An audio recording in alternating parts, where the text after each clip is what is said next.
It's a very difficult question to answer. Sometimes you feel sympathy, sometimes apathy, sometimes you feel helpful, sometimes you feel helpless for them. Um, it's really a feeling that happens in the moment. You can't really put that in words. The same as I would feel if I saw someone who wasn't disabled. Very hard to say, but I should look at them the way I would look at you. I don't want to sympathize them because they are who they are. It could be me tomorrow. I could have a son or daughter who could be disabled, so I have nothing to say. I mean, I just feel regular. Yeah. When I see somebody with disability, it makes me feel sad, but I feel sorry for them because they are limited. I feel bad because they're not physically able to do things I can. Do you know what's the third largest market segment in the US? The answer might surprise you. It's not a particular race, gender, or age group. It's people with disabilities. As an employer, you can take advantages of various programs that encourage the recruitment and hiring of people with disabilities. Our main purpose of this project is to increase awareness to every employer about the advantages of hiring individuals with disabilities. Of the 120 employed Americans, 16 million of them have a disability, working as an executive, machine operators, managers, sales workers, mechanics, teachers, accountants, and even healthcare workers. According to the US Census Bureau, about 54 million Americans, approximately 1 out of 5, have some kind of disability. The most desirable age to get hired is between 21 years old and 64 years old. 82% of Americans without a disability have a job or a business, compared with 77% of those with no severe disability and 26% of those with a severe disability. I would absolutely hire someone in a wheelchair. I would hire the best candidate for the position. So all candidates who come to our agency and they possess the proper qualifications are interviewed, and somebody being in a wheelchair or having any other disability would not preclude them from the opportunity to have a job here. depends on if my agency, for example, not to be funny, but is wheelchair accessible. You know, we can accommodate somebody with that specific disability. The employment rate of individuals with disabilities did not improve in the 1990s, despite the strong economy and the passage of landmark legislation. The Americans with Disabilities Act, also known as ADA, that made it illegal to discriminate against them. Today, with a weak economy, job prospects for individuals with disabilities look even worse. This slide shows unemployment rates with or without disabilities from 2013 to 2014. As you can see, people with disabilities are more likely to be unemployed. The next slide also shows employment population ratios of individuals with or without disabilities with different types of races. And again, you can see that people with disabilities are not being employed as much as people who are without disabilities. The third slide is labor force status of people with or without disabilities, and the same thing. People who are unemployed are most likely going to be disabled in this chart, and the people who are employed are going to be not disabled. Some of the reasons why an employer may be reluctant to hire an individual with disability: cost of accommodations, lack of awareness as to how to deal with workers with disabilities and their accommodation needs, fear of being stuck with a worker who can't be disciplined or fired, and employers are afraid of lawsuits. Discomfort in the presence of people with disabilities. Absolutely, because what happens is if the type of business that you do does not require anything physical, then you have to keep yourself open to the opportunity that somebody very skillful, somebody with better skill set, who is actually disabled, might walk through your door. You don't want to lose that opportunity to hire that person, grow your business just because he's disabled. And I'm sure there are some sort of state benefits that will offset the cost that you put in. Access costs. The cost of accessibility is generally less than 1% of total construction costs. However, the cost of the adaptations after a building is built is a lot more. The false beliefs that construction costs are so high are just simply inaccurate. Employers feel that more space is needed in order to make it accessible, which again is simply false. The number of unemployed individuals with disabilities nationwide is a major economic cost to society. Each year, the federal government spends 40 times more to support individuals with disabilities than it spent to help them prepare for and find jobs.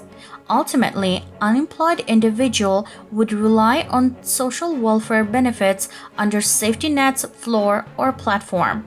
The low employment rate of individuals with disabilities is estimated to cost the nation's economy more than $200 billion annually. In reality, not all employers know the benefits of hiring someone with disability. Of course, depends on what kind of business I'm running. From my best knowledge, what I know is that it's also by law that if you have office, you have to have some sort of accesses that you can actually, it's accessible for disabled people.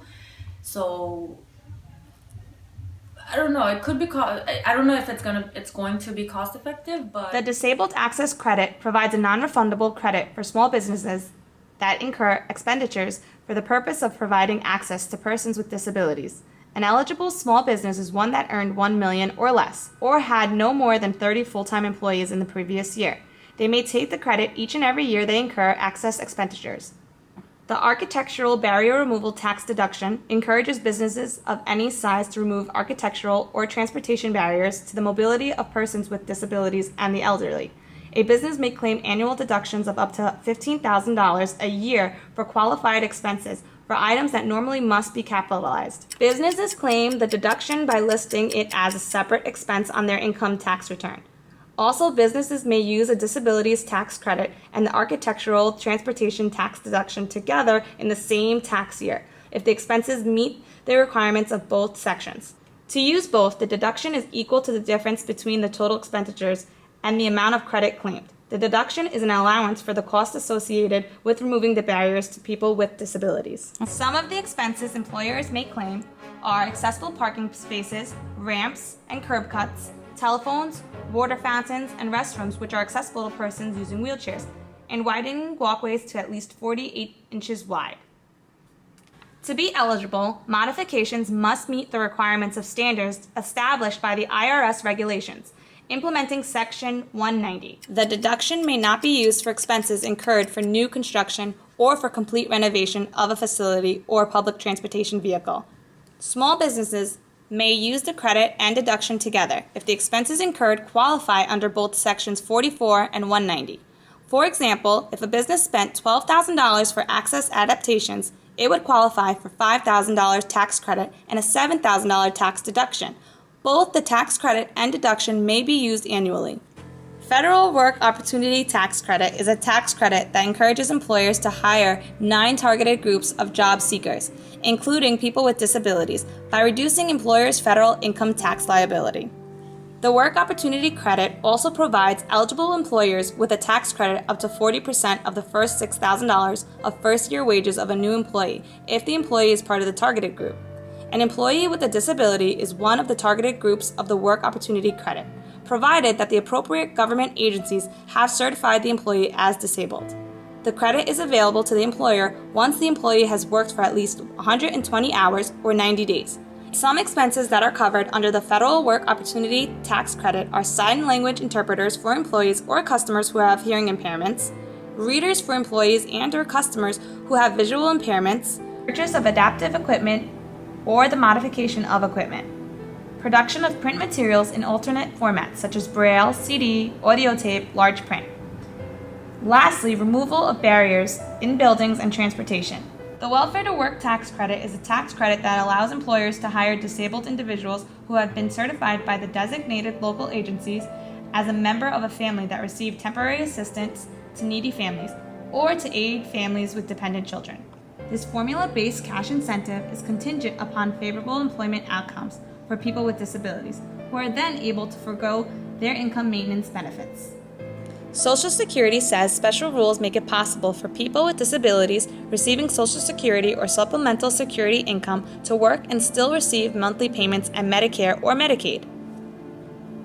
Their highest priorities are to help people with disabilities achieve independence by helping them take advantage of employment opportunities.